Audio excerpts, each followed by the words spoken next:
I start with a welcome. Welcome to everybody who joined us today.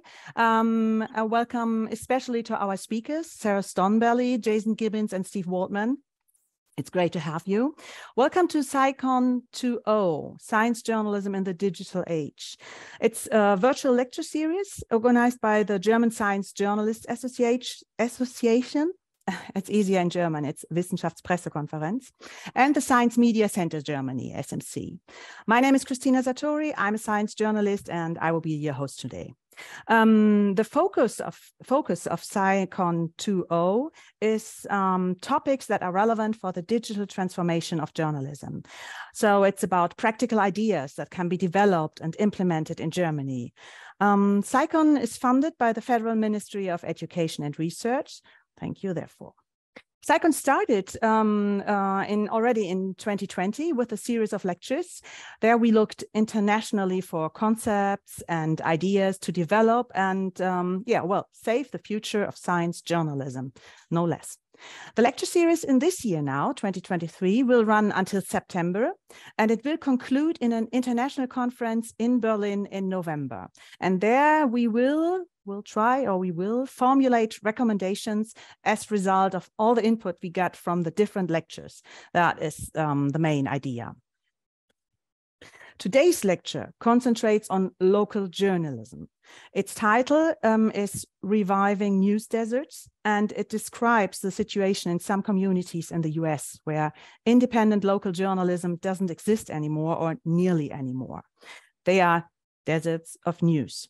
In the UK and Germany, it is a similar picture. Times are hard for journalism, but they are especially hard for local journalism. And this endangers democracy, as our speakers will argue in just a few minutes. Sarah Stonbely, Steve Waldman, and Jason Gibbins will present 3 different ideas, concepts, how to save local journalism in the US and in UK. Before we start, let's just check a few technical things. That's my job. The session is planned for 45 minutes, but we definitely have to stop after 1 hour at 5 o'clock in the afternoon CET. After each speech, there will be room for questions of understanding if you directly have a question because you didn't understand something you didn't understand. The actual discussion I proposed will take place after all 3 talks have been presented. You can raise your virtual hand or write in the chat and I will present your question, or you just ask directly. The session will be recorded and transcribed, so you will be recorded too, because we will add it to the SciCon Knowledge Reservoir. This is where all the lectures and the discussions and the panels we had, where you can watch them or read them again if you missed for one of the sessions, for example. I think that's all about the technology. So let's start with Steve Waldman. Steve Waldman will present the Rebuild Local News Coalition. Steve Waldman founded Rebuild Local News, and he is the president of this coalition. He's also co-founder and ex-president of Report for America. And Report of America is a national service program that places journalists in newsrooms across America. Before becoming an advocate of local journalism, Steve Waldman covered national politics as a journalist for Newsweek, US News and World Reports and Washington Monthly. He's also the author of a report for the Federal Communications Commission outlining the information needs of communities. So, Steve, if you're ready, you may start with your talk now and introduce Rebuild Local News. Hi, very nice to meet you all. I'm going to try to get my presentation set up here. There we go. So just a caveat first at the beginning, which is to say that I don't actually believe that government policy is the main or only solution to the local news crisis. But in the US anyway, it is the one that has been most neglected and under-discussed. So I'm going to focus on that as opposed to some other things. But I wanted to say that at the outset because the group that I started, Report for America, is a nonprofit that places journalists into local newsrooms and has placed more than 550 reporters into 300 newsrooms around the country. And there's hundreds of new news organizations that have popped up in recent years to try to deal with this crisis. But I'm going to focus a little bit on the public policies part of that today. So first, just talking about the crisis, I think you mostly know this, and these stats are based on the U.S. for the most part. Let me try to. I'm trying to get the. Is this visible properly to everyone? Yes, it's visible. Okay. So, it's, there we go. So on average, 2 newspapers are shutting each week in the United States. And there's 1,800 communities that have no news source. And the ghost newspapers are a little hard to quantify, but they're just as important. These are papers that are still publishing, but have so little news in them that about local matters that get filled with wire service copy and things like that. Here's a very vivid illustration of this. This is the Denver Post, which had been one of the strongest regional papers in the US. They won the Pulitzer Prize in 2013. And this is a picture, that was a picture they took the day they won the Pulitzer. And this is who's left. So in general, depending on how you count it, the number of reporters have dropped in the US by about 30,000, somewhere in the 60% range. And this really goes, of course, well beyond, the impact of the jobs for these journalists. It just has a massive impact on the health of communities. You see it, the loss of local reporters leads to loss of local coverage. This is from a book called News Hole, that has the number of news stories in 121 papers that they tracked. And what this leads to, there's all sorts of academic research at this point that shows that the collapse of local news causes all sorts of harms to communities. And this is kind of intuitive, but at this point, it's interesting to see that it's been really solidly proven through social science research that it leads to more government waste and corruption, more polarization, which is interesting. And that seems to be because when there's a local news collapse, the vacuum gets filled by other information. And the other information in the US anyway is national news or cable news, which tends to be more partisan, and conspiracy theories and social media. There was another study that showed that the collapse of local news actually led to higher taxes because financing costs, borrowing costs from municipal governments went up because no one was watching the store.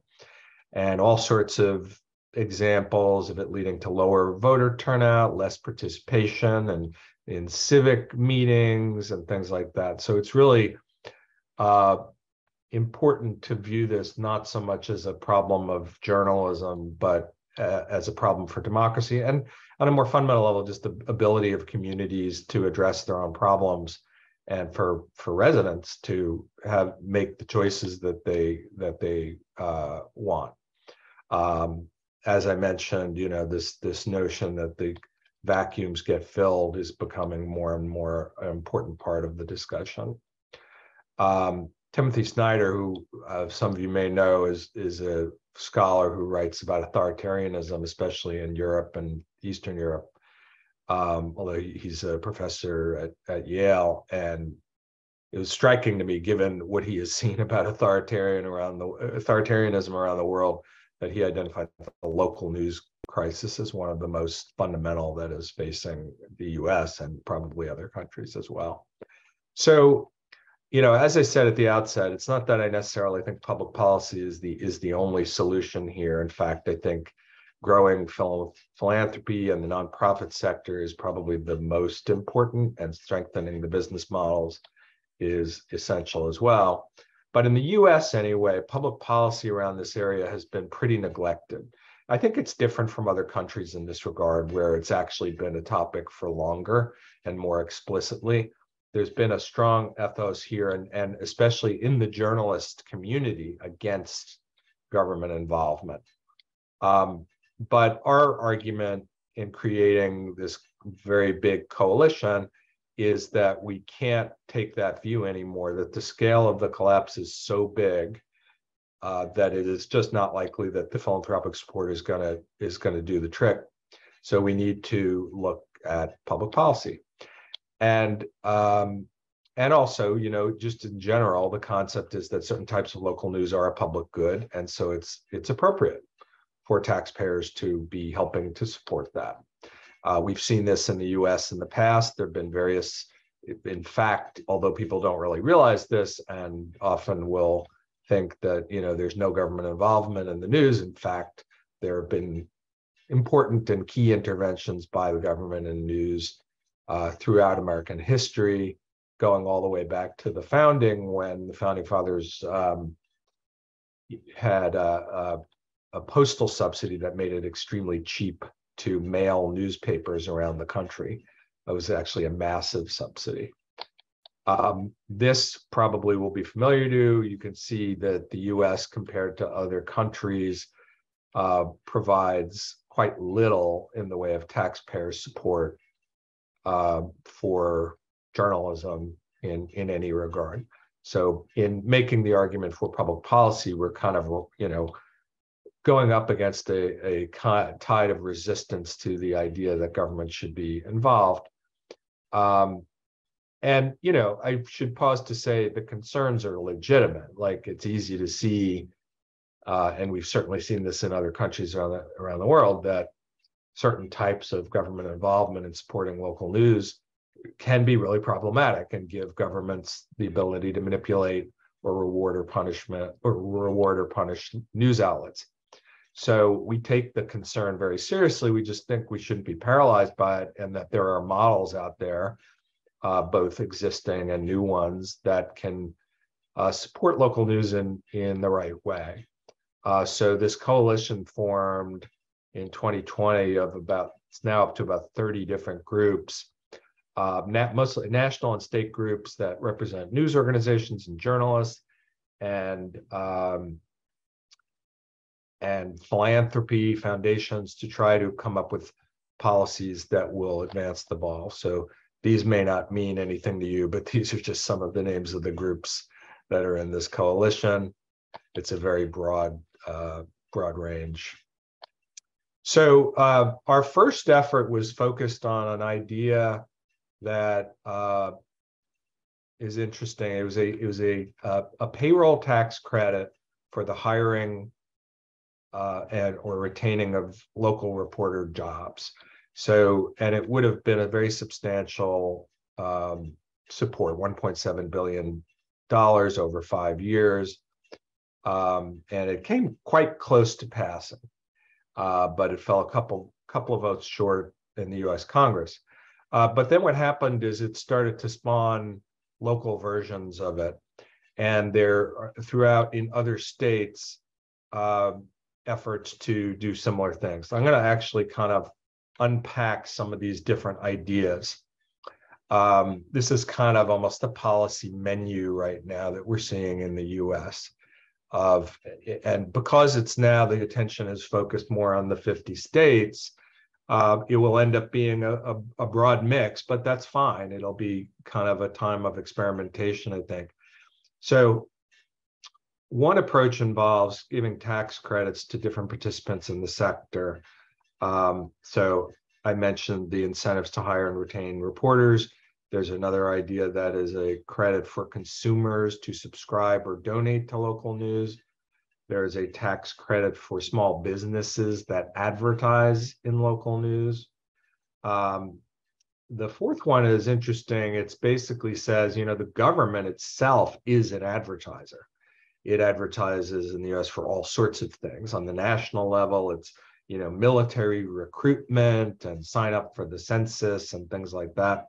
And local government, it's often, public health advertising, things like that.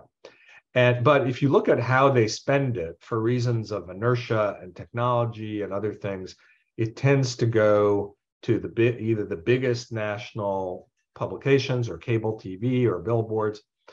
And so we're making the argument that, some of that should go to local news, and there should be some conscious effort to target it toward that. New York City has actually had an effective pilot of this, where they put 50% of the city's ad spending toward community newspapers. There's like 250 community newspapers in New York City. And it was really very, very effective and helped keep some of them alive. Replanting incentives, what that refers to is the idea that in addition to thinking about subsidies, there's other policies that affect how this all plays out.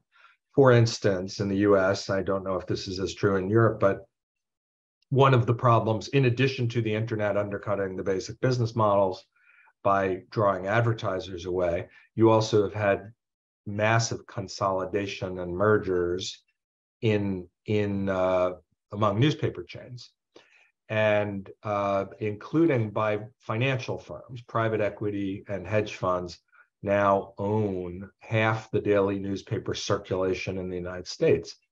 And they have tended to have a terrible track record in terms of cutting back on staff and investment in journalism in the community. And so the notion of replanting is the idea of combining the kind of, the stick of antitrust enforcement with incentives to help community organizations acquire newspapers from chains, sort of deconsolidate.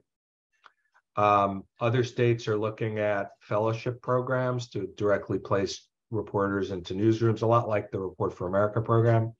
And then there are some instances of grant programs that are funded by the government but run by nonprofit groups. And I think Sarah's going to talk about an example of that in New Jersey. Then there's national policy that doesn't necessarily relate to subsidies, but can involve banking regulation and antitrust, as I said, that can help with local news. And then I mentioned the notion of government advertising. Part of why this is sort of a popular idea right now is it doesn't involve new spending. So at a moment where people are state governments are kind of cutting back, here you can say this doesn't involve any new spending. Just take some of the money that you're already spending and direct it more to have this double benefit of reaching people in their community and helping to underwrite local journalism. And the goal is to try to get enough government support to support 10,000 local reporters over 10 years. This is just, what I said before, we just want to acknowledge the real risks involved in government involvement, and to say that there are ways of guarding against this. We think policies that don't involve government officials sitting around and making grants to news organizations, we don't like that approach. We like things that are based on a more universal set of standards that are more objective and quantifiable. And it's important that this legislation all be supported by both political parties, and really thinking through the risks of that. So the principles of how to do public policy that we support are that they be content neutral, nonpartisan, and ensure editorial independence. Also that they be future friendly. Like, one of the risks of public policy in general is always that it tends to get made by the existing players, the people who are sitting around the table. And sometimes that distorts the landscape and actually makes innovation harder by blocking out access to new players or folks that aren't there and therefore aren't at the table. So you want to do public policy in a way that's very future friendly and innovation friendly. So that is my presentation. And I just, as I said, I think these public policy ideas need to interact with dramatic changes in the nonprofit and commercial sectors as well. But if you construct them in a thoughtful way, they can, and that we can really take advantage of a lot of the innovation that's happened and help fuel that. Because that is the good news right now, even though with all the bleak statistics that I gave about the local news collapse, there is a counter. It's small, but a counter trend, which is there's been 300 new nonprofit local news organizations created in the US just in about the last 5 years. And it's actually quite a vibrant little sector, and it just needs help. And so, the positive part of this is that if you combine thoughtful philanthropic support with thoughtful public policy, you can actually create a better local news system than you've had in the past. Thank you. Steve, thank you very much. Thanks for ending on this positive note after starting with this, description of news deserts in the UK and all those consequences. Are there any questions directly related? Oh yeah, I do see hands here. Oh no, okay, that's applause, right? Any directly questions of understanding? As I said, we will discuss after all those three speeches, I'm sorry. Okay, well, then let's go to our next speaker. Sarah Stonbely will present the Civic Information Consortium in New Jersey, USA. Steve just mentioned it. Sarah is research director at the Center for Cooperative Media at Montclair State University in the USA. She holds a PhD in political communication, media sociology, and journalism from New York University. And she was a postdoctoral fellow at the School of Media and Public Affairs at George Washington University. Sarah's expertise lies in media sociology, local news ecosystems, and research methodology. Sarah Stonbely is a member of the Civic Information Consortium, and the consortium is housed within Montclair State University, where she works. Please, Sarah, if you would start now and present to us the Civic Information Consortium. Thank you so much, Christina, and thanks for having me on this panel. I feel very strongly that it's a really important topic, and I'm thrilled to be here. So thanks for having me. I'm going to go ahead and share my slides. You can see them? No, not yet. Okay, 1 second.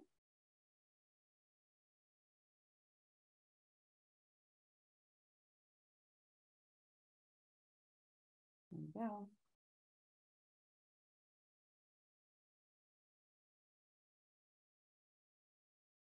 And we're good.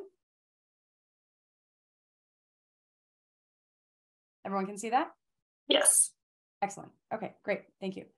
Right. So and it's perfect to follow Steve's presentation because as he mentioned, this will be sort of focused on one of these efforts in public policy to really support and grow local journalism in the US.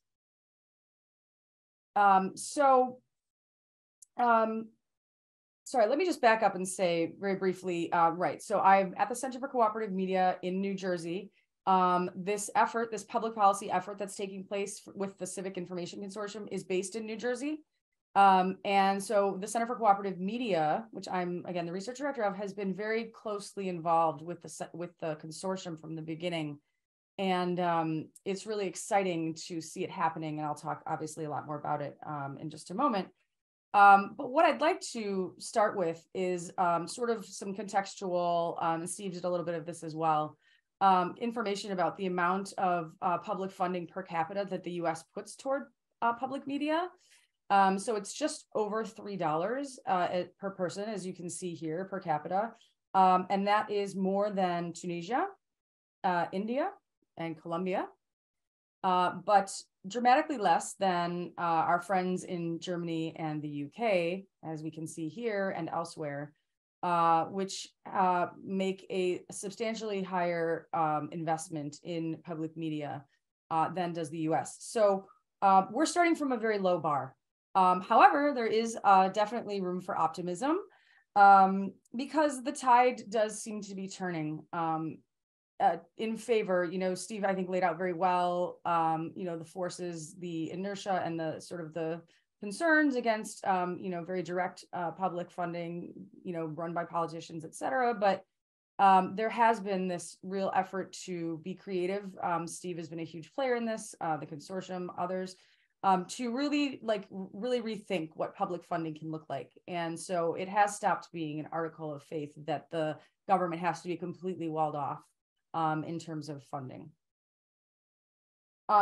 So the consortium is a first in the nation state level funding mechanism to support local news and information in the state of New Jersey. It was formed in 2018 and has given out nearly $2.5 million so far. And due to an exponential increase in the amount of funding it received in the most recent New Jersey state budget, which was last June, it will give out $4 million in 2023. Now, I don't want to insult anyone's intelligence with this. I hope I'm not, but I just wanted to show very briefly sort of where New Jersey is, because everyone might not know sort of the geography of the U.S. as closely. We're, very small state relative, like geographically. It's on the East Coast. It's just between New York, Philadelphia, and DC, sort of on the East Coast, as most of the states are smaller. But New Jersey is the fourth largest in terms of population density and one of the most diverse states as well. So just for a little geographic context there. So the Civic Information Consortium, and this is the homepage of the website, and the URL is in the upper left corner if you care to look at it more closely. It's a nonprofit, so it's a 501c3 that includes 6 public universities and mandates that all grantees partner with one of the universities, both for guidance and so that the universities can be more connected to their communities. There's a board. The Civic Information Consortium has a board. It's made up of 16 people. They are a combination of experts in the relevant fields, so like communication, policy, that sort of thing.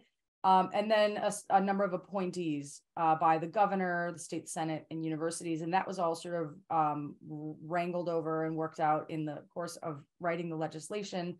But the point of including the universities and sort of a board that is elected from all sorts of parts of the state was to insulate it from exactly this type of concern around political intervention that Steve mentioned. There are 3 statutory public hearings that are required a year, where it's open to the public. They've been online thus far. I think some of them will be in person going forward, where people can come forward and ask any sort of question that they might have.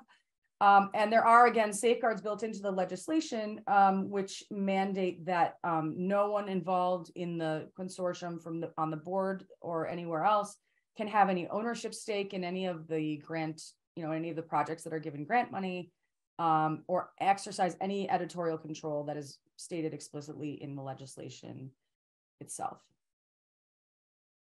So we're just getting into our third call for proposals. Went out on February 1st, as you can see here. It closes on March 31st. And we're actually giving out $4 million total, $1 million of which will be in new grants. So new projects that are coming to the consortium through an open call, and they submit their proposal online and they detail what they'd like to do. And these projects it's a wide spectrum of news and information initiatives. So, they're coming from arts organizations or universities or civic tech organizations, or sometimes also more traditional, sort of what you would think of as like a more traditional online newspaper or something like that. There are collaborations. So there's really like a broad array of projects that are proposed and that are granted. So it's really exciting, trying to seed all sorts of different things to see what works. And then the rest of the 1 million, as I'll get into more in a second, is going toward different projects that support sort of the infrastructure of the state's local news and information mediascape. So the current call focuses on, the 1 million, these are projects that are specifically going to grow the journalism pipeline, which has become sort of an acute problem. A lot of times when high schools or universities lose money in their budget, the journalism programs are the first, not the journalism programs, but like the school newspaper is like the first thing to be cut. So the number of students who are coming out of the school system in the US broadly, but in New Jersey specifically, which is something we've studied directly, has decreased. So we really want to encourage, any project that's going to grow that journalism pipeline. Projects that are going to grow and strengthen civic engagement. So this is a very broad term, but something that, sort of Steve mentioned as well. which is the idea that people in communities can feel, again, to have some agency and some investment in their own sort of news and infrastructure, local news and local communication infrastructure. And then nonpartisan civic voter information, which has just become sort of endangered at many levels in the US. And, we really want to make sure that ahead of especially the 2024 presidential election, that we can do everything we can to support local news and information projects that can bring, nonpartisan civic voter information that can help people feel better about that, feel better about going into that election as sort of informed, civically active voters. And then the other 3 million of the 4 is going to re-up some current grantees. So another thing that has been maybe a little bit of an issue with philanthropic funding of local news initiatives is that a lot of the funding is project-based and not sort of given for operational purposes, right? So like one project finishes and then the outlet is left scrambling, like, what are we gonna do for our next project? We have to get more funding because the funding was just given for one specific project. So this is kind of nice because it acts as operational funding over year to the grantees who are, thriving, doing what they said they would do in their prior proposal. Investing in the information ecosystem infrastructure. So this is helping very small hyperlocal news outlets upgrade their tech, right? Upgrade their websites, upgrade their social presence, whatever, and then their revenue streams. So we're going to be, hopefully working with organizations that can really sit down and help them think through, diversifying their revenue stream, making, optimizing it for whatever their project is. We're going to pilot community-led grant making. So we feel really strongly about making sure that community members themselves are involved in grant making too, not just the board and the consortium at the state level. So we're going to pilot a project like that to see if we can make that work more in the future. And then we're going to evaluate the impact of grantees, which is a project that I'm going to be running. And I'll talk a little bit more about that in a moment. So all of the current grantees, I think there are currently 27 or 37, I'm sorry, the number changes, but we have dozens of grantees currently. They're all listed on this Civic Information Consortium's website. And this is, this is for a couple of reasons, right? Number one is transparency. It's public funding, so it's really important that people can, go onto the website, see who's being funded, go to their websites, see what's happening. And then secondly, just to sort of, create documentation, because the hope is, of course, that the consortium can be a model, one among many in other states as well. So I just want to give a few examples of current grantees. I've sort of hinted at what type of organizations they are, but these are just 3 examples that I chose somewhat arbitrarily. As I said, there are dozens more that you can look at on the website. One is Trenton Journal. Trenton is the state capital of New Jersey. It's an urban community. And Kenneth Miles has decided he started this outlet. It's a digital native online newspaper. And it's really directed toward the Black and Brown communities in Trenton to try to give positive news about those communities. That's part of his mission. And then he feels very strongly about giving like civic voter information as well. So this is one of the grantees. He's been re-upped once, I believe, so far. Another is an interesting project. It is a collaboration between a local public library and an organization called Patterson Alliance. Patterson is another city in New Jersey. It's one of the largest, very diverse. I think it's 40% Hispanic and Latinx, and it is Arab. There's a large Arab population there as well. So there are multiple languages spoken. And Patterson Alliance is an umbrella organization of more than 80 nonprofit groups who serve those communities specifically, but all of Patterson in general. And they partnered with the local library to create an events calendar where they could put online various events that anyone in the community might be interested in, and to sort of bring people together, just another way to provide the service to the community. So they were another grantee of the consortium. And then finally, what we might recognize is, sort of a very traditional online newspaper called Ridgeview Echo. They serve 4 adjacent towns, as you might be able to read in their little subhead there. but are based sort of in Blairstown, which is kind of like the hub of those four. And Blairstown has been a local news desert for more than 20 years when their last truly local newspaper folded. And what's cool about this project is that the last editor-in-chief of that newspaper now runs Ridgeview Echo. So it's really been, sort of truly putting, real money into these communities that formerly didn't have, had lost their newspaper or whatever, and they're back. And this screenshot, which I just grabbed yesterday, shows that they are just reaching their 1-year milestone. So that's really cool and exciting. And I think they're also one of the organizations that got re-upped in the last round of grant making as well. So I mentioned that the CIC is undertaking an effort to evaluate the impact of its grantees. So we're, it was formed in 2018. We've gone through now 2.5 rounds of grant making, and we're going to be doing a 3rd round of grant making.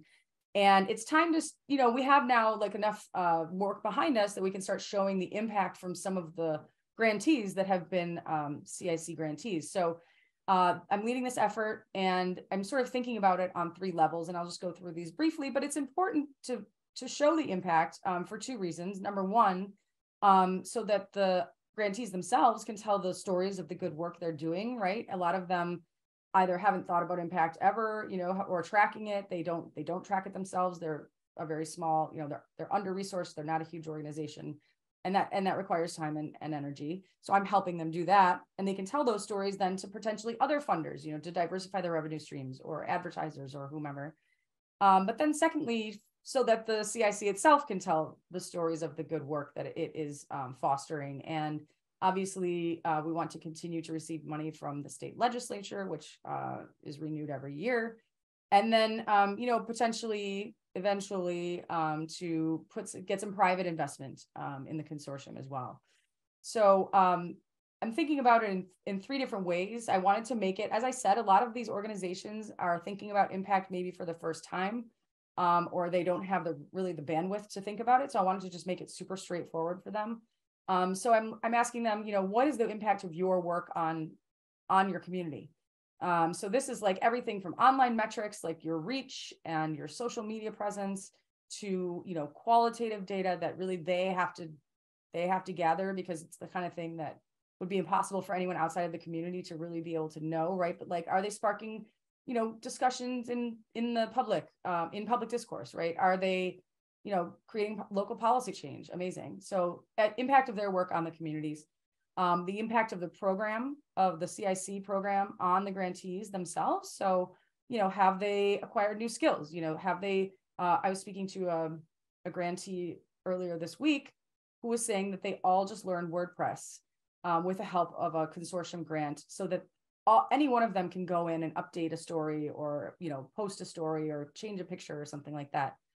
So that's awesome. And then, or have they had a new hire? They've hired a freelancer to write stories in Spanish, or they've, done some other sort of organizational improvement as a result of the consortium grant. And then finally, and this is one that I'll be sort of doing from a more macro level, a more sort of bird's eye level, but, what is the impact of the consortium on the various local news and information ecosystems in New Jersey, and on the New Jersey state level ecosystem, media ecosystem as well? And, this is maybe the most difficult to track. It's the most diffuse, but, also kind of the most, in some way, one of the more important impacts, because showing, increased voter participation, or, sort of the opposite of all of those bad things that Steve mentioned that are well documented by academic research. Can we reverse any of those through our grant making? And then finally, Steve did it just as well, but there are other efforts ongoing. Could you? Are we at the time? Yes, thanks. That's perfect, because that's my last slide.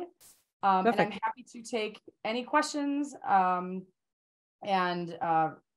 any concerns that people might have. And let me just stop my share here. Great. Thanks so much. I didn't want to be rude. Not at all. Not at all. To ask you questions. Thank you very much. That was very impressive. Very well, vivid. All those grants and those different things they did. Are there any directly related questions? If not, let's jump from America to the UK. Let's jump to Jason Gibbins. He will talk about a BBC program called Local News Partnerships, in short, LNP. Jason Gibbs is deputy editor for this program. He's a multimedia editor and journalist, and prior to joining BBC News Online, he was editor of all print, online, and social media titles for a number of local newspapers and websites. Jason has also worked for newspapers such as Northampton Chronicle and Echo, Coventry Telegraph, and as a freelance journalist for the Mail on Sunday and Sunday Express. Jason, if you are ready, you could start now and explain to us the principle of LNP. Thank you. Guten Tag. Good afternoon. I temporarily lost connection there, which was the worst timing ever. So I'll just try and share my screen again. Let's just try that one more time. Good afternoon, everyone. Hopefully you can now see my screen. Okay, let me do that. Perfect. Right. Okay. Good afternoon. Thank you again, and as we mentioned, thank you very much for inviting and offering the opportunity to speak this afternoon. So yes, my name is Jason Gibbins. I'm actually currently acting head of the local news partnerships, filling in for a colleague. I have the honour of speaking this afternoon.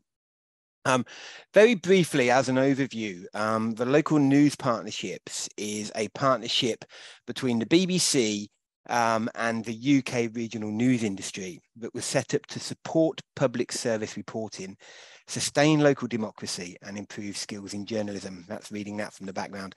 The partnership is now 5 years old, so it's now well settled and well established, and we can talk about that in a little bit more detail shortly. But the story actually began long before it had been conceived, as the roots of the scheme came from the topics we've been discussing today. Those were the monumental changes that the regional news industry faced by the first financial crisis of the late 2000s. And then more importantly, obviously, the huge loss of advertising revenues that were traditionally monopolised by regional press. Those advertising revenues, obviously, as we all know, sort of going into the hands of the tech giants. In that period, I was editor myself of a regional newspaper. And I saw that journey. I went from working on a small market town newspaper that had a monopoly on all advertising revenue to seeing the loss in resource and revenues that made the industry, put the industry in a very different place.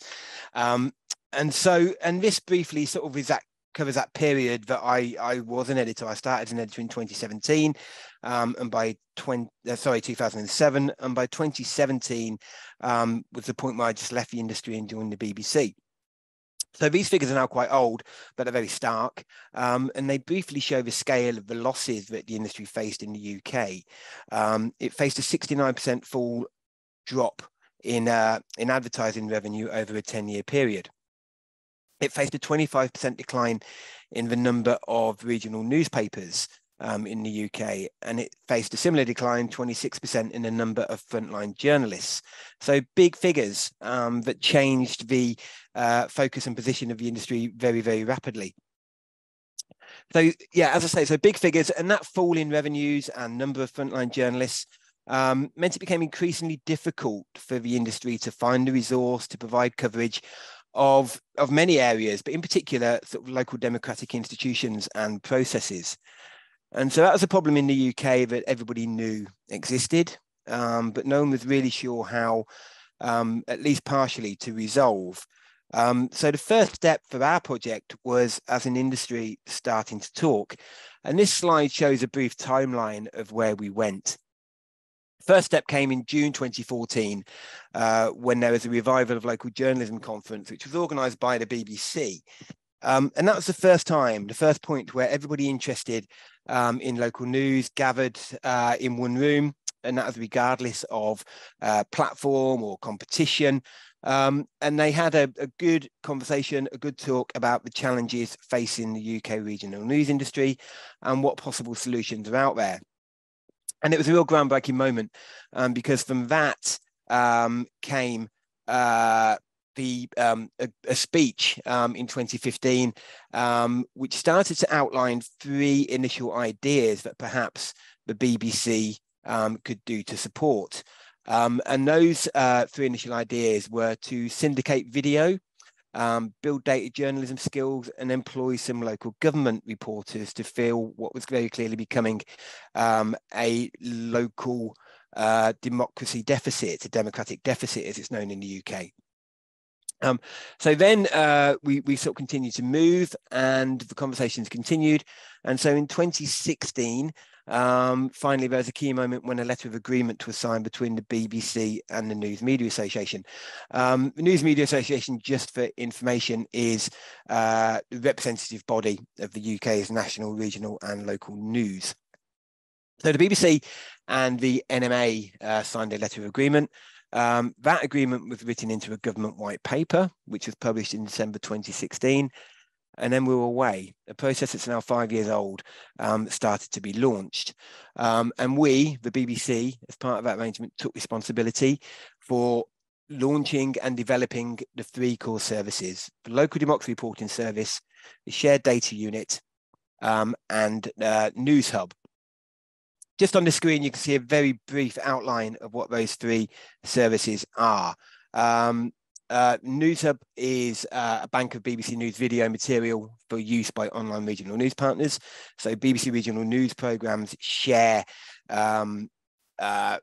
share local broadcast bulletins, clips from their news bulletins, which our news partners can use. The shared data unit is a data journalism centre of excellence that uses publicly funded data sets, publicly available data sets to tell stories in the public interest, unlike the LDRS that's funded by BBC staff. And then they've got the LDRS. But it's the LDRS that I'm actually going to focus on today. But I'm happy to answer more questions at the end on the shared data unit and News Hub. Just as an overview, the whole process for whole local news partnerships, the umbrella scheme costs the BBC £8 million a year. That's what we participate to it.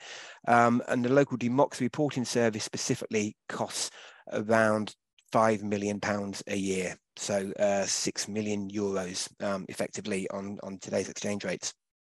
And from this initial launch, we now, and from a relatively small base of founder partners, we now work with almost 200 media organisations across the UK.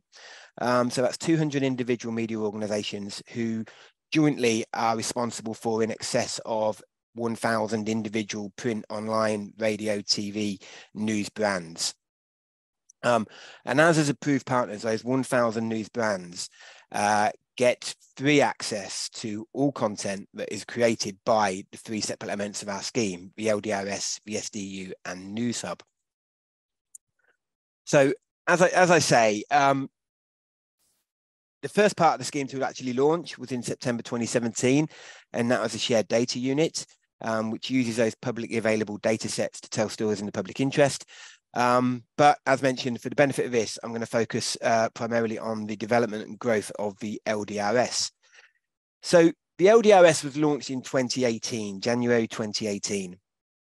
And in its simplest form, the Local Democracy Reporting Service is a local government newswire. Its coverage of local government in all 4 corners of the UK and all 4 nations of the UK. And we focused on local government because that specifically being a sector which is becoming increasingly difficult to resource by newsrooms who were stretched by falling staff numbers and falling budgets. But obviously a key area to ensure that democracy and local government officials are being held to account. And so in January 2018, our first local democracy reporter in the southeast of England, a county called Kent, filed the very first story, the very first LDRS story. Just over 5 years later, we've now delivered a total of 320,000 news stories for use by those 1,000+ commercial newsrooms across the UK. So from Small Acorns Grow, etc. So 5 years in, we've published 320,000 stories. This is how the scheme is operated at strategic level. So as I say, accounting for 5 million of the 8 million overall budget of the local news partnerships, the BBC funds the Local Democracy Reporting Service in its entirety. And so what we do, we provide the funding to partner newsrooms to cover all employment and salary costs of 165 local democracy reporters that are based across the UK.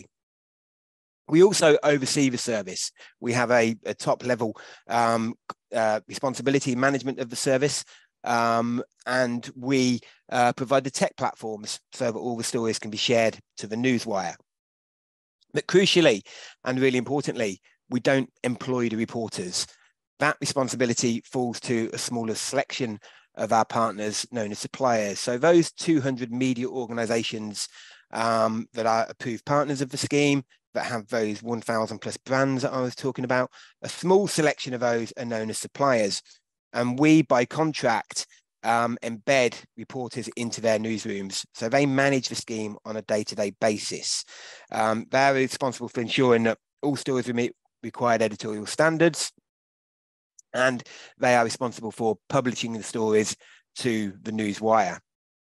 Once published, the BBC and all of those other partners that have access to the scheme can then use this journalism entirely free of charge. So let me just show you a little bit about how stories are delivered. All 165 local democracy reporters write their stories in the same shared authoring tool, a simple WordPress portal accessed via username and password. It's reviewed by a senior colleague in their own newsroom. It's not reviewed by any BBC staff. And then it's published to partner organisations via 2 channels. So they write the story in here. Once they hit publish, it appears in the newswires. So larger partners receive the stories direct to their own newswire. The example you can see on screen is the BBC newswire, and LDRS copy is delivered alongside content from agencies such as Press Association, Reuters, and others. And you can see there, just from earlier this week or end of last week, I've just highlighted a couple of LDRS stories that fed into the newswire. If you remember just the name of at least one of those stories, so if I just go back, you see that the Devon Plymouth Council budget story, that landed in the BBC newswire. It also landed in an online newswire, which smaller partners have access to, those who don't have the ability to host an ingested newswire. So smaller partners are given access to this password protected online portal, but the same stories are delivered at the same time as they are to those partner organisations with the larger wire systems. So just following the journey of that council budget story, if the story is of interest, partners who receive that story can preview it within the online portal or within their wires, and they can download the text along with any associated audio or video or images for publication or broadcast to their own audiences. So in this case, local democracy reporter Philip Churm has reported on the approval of the annual budget for Plymouth City Council, Plymouth being a major port city in the southwest of England. So he's gone to the meeting, he's written the story, his story has been reviewed by his newsroom, he's published the story to the wire. Partners can then read the story and decide if they want to download it. And download it they did.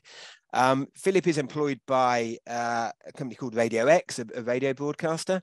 So that organisation used it, the company that employs him. The BBC used the story. It landed in their newswires. It was of interest to our BBC teams, and they used the story.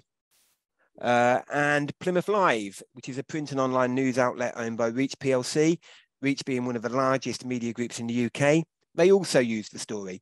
Reach plc in Plymouth are a direct rival to Radio X, but they still have access to the story. They still use the same wire copy for the benefit of their own audiences. So that's one LDRS story used by at least 3 separate rival news organisations. And for a story of this importance, my assumption would be that it would probably be used by at least 2 or 3 other additional news groups that are registered to receive LDRS stories in the southwest of England. So that's how the scheme works. As I say, this was a world first. We had a blank sheet of paper, no template when we set on this scheme, and it's evolved a little bit. And some things have worked, some things haven't, and we've continued to evolve. But overall, where are we now? The LDRS, as of today, produces 1,300 trusted stories per week for use by partners. It protects public interest news, and it employs 165 journalists. 99% of all LDRS stories in our last survey were used at least once, but on average, every story is used at least up to 3 times. Primarily, 2/3 of the stories are used as leads or major items. And the service is possible to replicate. We already have similar models launched in New Zealand and Canada. This week alone, I've had similar conversations about the service with SVT in Sweden, Wiley in Finland. There are downsides. Vacancies can be hard to fill. Not all partners get equal benefit because it is text-based, and it tends to favour text-based suppliers, although we do try and offer some video and audio. And small organisations can traditionally struggle to compete to employ local democracy reporters in their newsroom, but that's something we've worked very hard to overcome, and we've got some smaller players that now do employ. And diversity is a problem, which is very representative of the UK media market. We'd like a more diverse reporter pool as well. Just finally, 2 minutes in 30 in what comes next. So what comes next, time will tell. So my funding for the LNP is guaranteed until at least the end of 2027, but we're now turning thoughts beyond that. And in January of this year, a Sustainability of Local Journalism report, which was published by the Department of Culture, Media and Sport from the UK government, recommended that the LDRS should be protected moving forward, and we should explore ways to widen the service. So thank you. Just very finally, there's my screen, there's my contact details. Just worth reiterating that one final point, the LDRS is not about replacing existing service, it's about supporting existing service. It's not about rescuing industry. We could never do that. We can't do that. We're just ensuring that we provide some support to ensure that all the democratic decisions in the UK have got a proper platform to report from. So thank you. Thank you, Jason. Thank you very much. So we do have already a few questions in the chat. I will start with the last one directly to Jason. Were there any voices against that the BBC would take this money out from its budget? Because I mean, it must. You spoke about several £million. Yeah, so they do have to come somewhere from. Right? It does, and it's a really good question. And bizarrely, I'd never been asked that question before. But I was speaking with some colleagues from Finnish broadcaster this morning, and that very same question was asked. So I've never been asked it before, and asked it twice in the same day, which is good great. Feelings everywhere. Good feeling, really good. So I mean, my answer then was no, not that I'm aware of. BBC budget is obviously very large. You know, it's BBC has a big budget. We're fortunate we're license fee funded. We have a big budget, and Brains, much larger than mine, produce the BBC budget every year and decides what can be spent where. But this money was found within BBC operations. No, I mean, clearly it came at the expense of something, but it's never been specified specifically what. It wasn't at the expense of BBC journalism, for example, or BBC journalist numbers. So we didn't get any criticism for the BBC spending that fund from the BBC budget. Okay, since it's we are running late, I'll have to ask Jason, Steve, and Sarah. Do you have 5 more minutes? Absolutely. Since we haven't had. Is that okay for you? Thank you. Okay, one general question for all 3 of us was, if you get money from, well, you get it from the BBC, but to Sarah and Steve, from the state, from the government, you mentioned it already, sometimes journalists do have a problem with that, or even the community might say, well, they can be bored, those journalists. How do you counter this? I can go really briefly, yes. because I feel like go ahead. A little bit more to say, but it's funny. I also was just asked this recently for the the first time, and there has not been, to our knowledge, any resistance, any significant pushback. And it's been really a very sort of small amount that is in the budget for the state. The entire state of New Jersey has a massive budget, and this has been, in the most recent budgeting, it was $5 million or $5 million. So that's really kind of a drop in the bucket. Thus far, there has not been any significant pushback, but I don't know if that's just because the program is so new that people don't know about it. If it hasn't hit the radar of any of these, type of organizations that would push back, but it's so far, thankfully, in New Jersey, no. Hmm. Steve, you showed in your talk already that it's not the first time that the government does help. Maybe if you would want to. Well, yeah, and I think the risk, just 2 examples of the risk. One in Canada, when they did something like this, one of the conservative parties labeled all the support as basically being Justin Trudeau's minions, like basically that it was, all the reporters in Canada were working for Trudeau, essentially, was the messaging, because the government was funding it. And in the US, when we were pushing the Local Journalism Sustainability Act, it mostly was flying below the radar screen, but at one point, Donald Trump gave in a speech, said that it was all a plan Excuse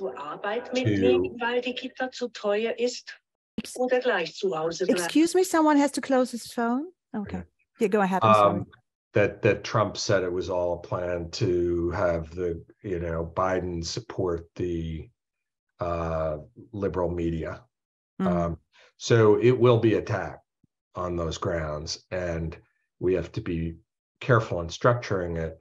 Part of how you do that is hopefully on the creation side, you had make it be nonpartisan, bipartisan legislation. But structurally, I think the key is to be content neutral. So you have to have kind of basic standards of who is eligible for it.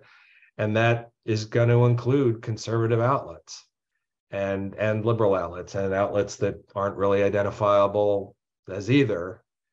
And if you do that, it will become a little more like, we have something here called the charitable deduction. I don't know if they have that in Germany, but you basically can, if you give money to charity, you can take a deduction off your taxes. Yes.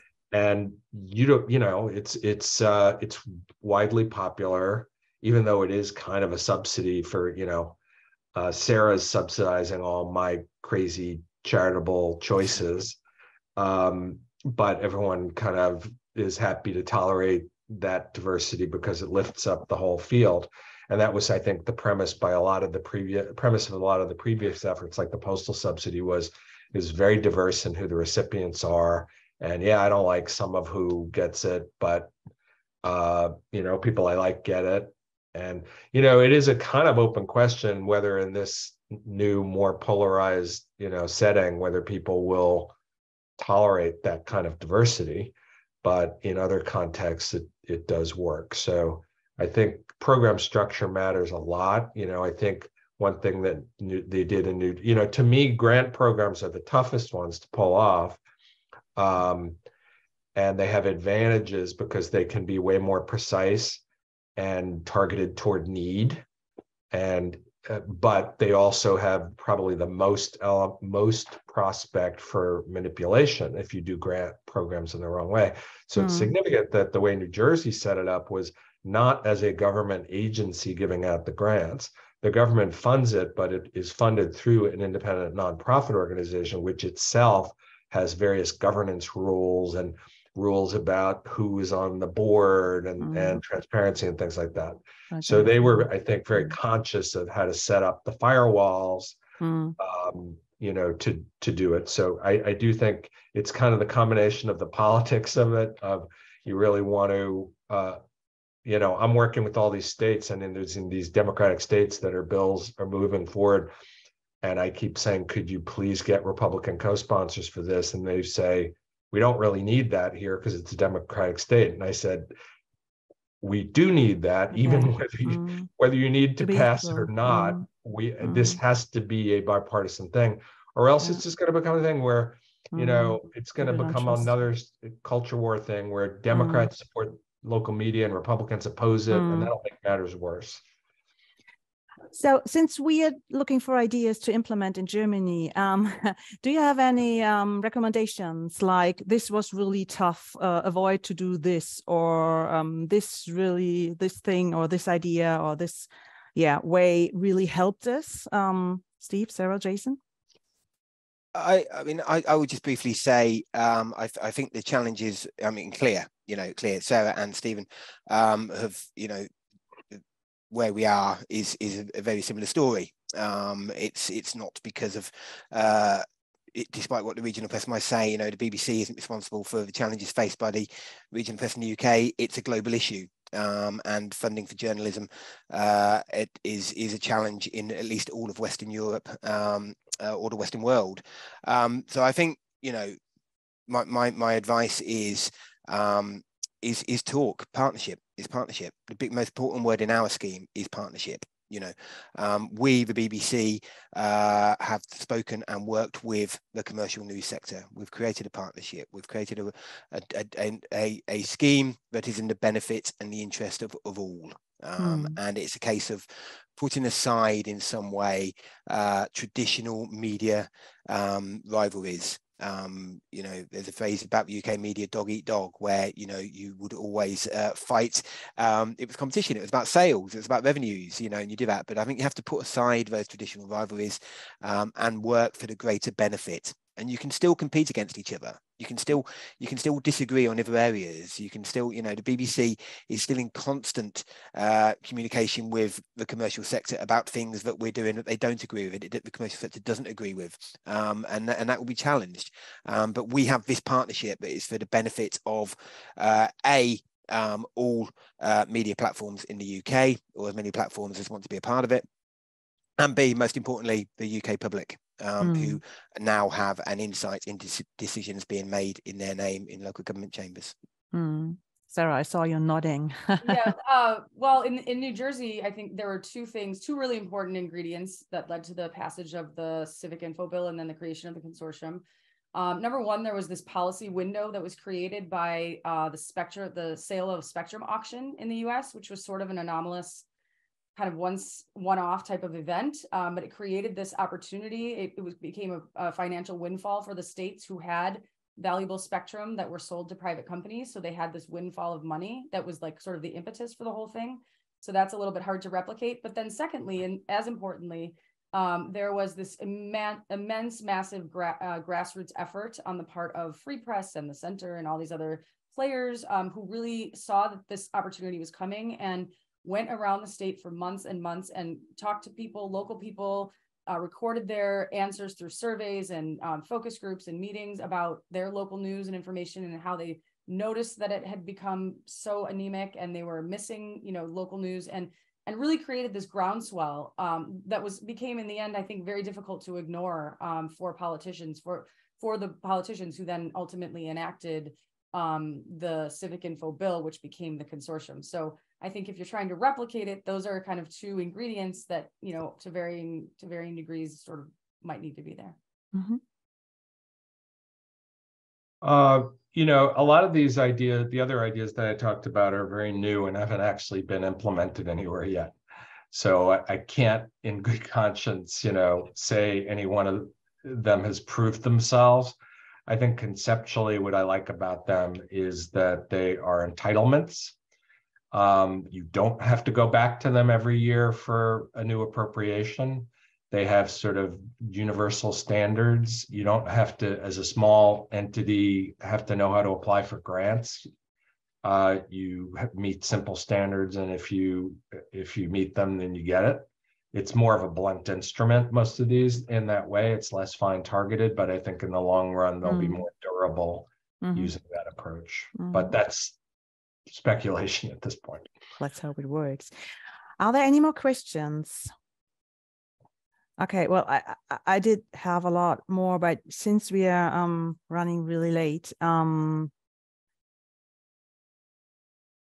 okay, then I will end this session, and I have to get right. We are at the end of the SciCon 2.0 session called Reviving News Deserts, How to Support Local Journalism. I want to thank you, everybody, for listening, asking and writing questions, and especially our speakers, Stephen Waldman, Sarah Stonbely, and Jason Gibbins. Thank you very much for those three really interesting talk with a lot of ideas. I hope we can use this in Germany. And thank you also to everybody organizing and planning this session, and for the technical support by Congressa. And one more thing to know for you, the next SciCon 2.0 session will take place on the 15th March at 3 p.m. CET. There, the topic will be monetization options for journalism in the digital age, and Rasmus Kleis-Nielsen will talk about this. You're all cordially invited, and I think if anyone has a special question to Steve, Sarah, or Jason, he might try to just email them. I'm just saying this now, okay? Thank you very much, everybody, and have a good day. Bye-bye. Thank you. I was Bye. about to say, if Thank anyone, please get in touch if anyone wants any further information. I was just Thank typing a you. message to that effect. Thank you all. Thank you. Bye-bye.